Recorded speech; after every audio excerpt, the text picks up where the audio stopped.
Remember your first boss that you worked for and the impression that person made on you? And here I was, a young lieutenant in my 20s, and I was assigned to a medical battalion here at Fort Benning, Georgia. And I was like the lowest ranking officer in the whole battalion. But I had a great boss. His name was Joe Moffatt. And Joe Moffatt was a former Special Forces medic who went to Vietnam and came back and was commissioned, and he was my company commander. And Joe wasn't like a lot of the people I met in the military. He was what you call a transparent person. He didn't let his ego or his past experience get in the way. He was one of these people who was a hands-on leader who showed me how to be an effective officer. Now, I made a lot of mistakes in my early days.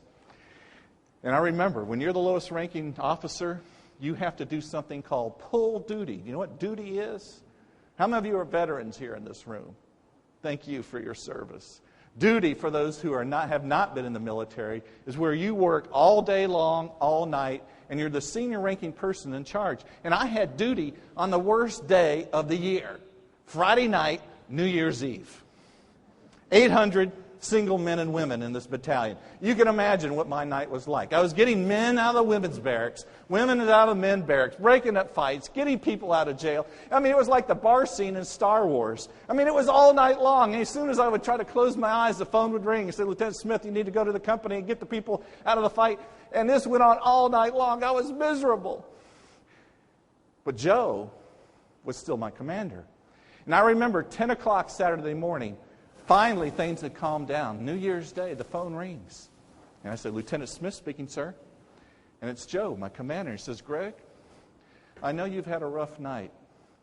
And my wife and I have prepared you something for lunch, and we're wondering if you have any plans. Plans? No, I was going to get off duty, go to sleep. I wasn't married. I was married to the Army.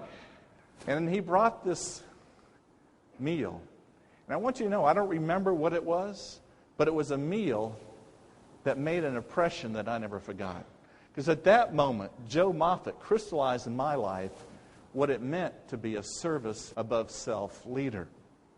You see, customer service is an 8-to-5 obligation, but leadership is a 24-hour-a-day responsibility.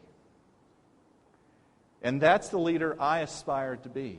Was like him, service above self.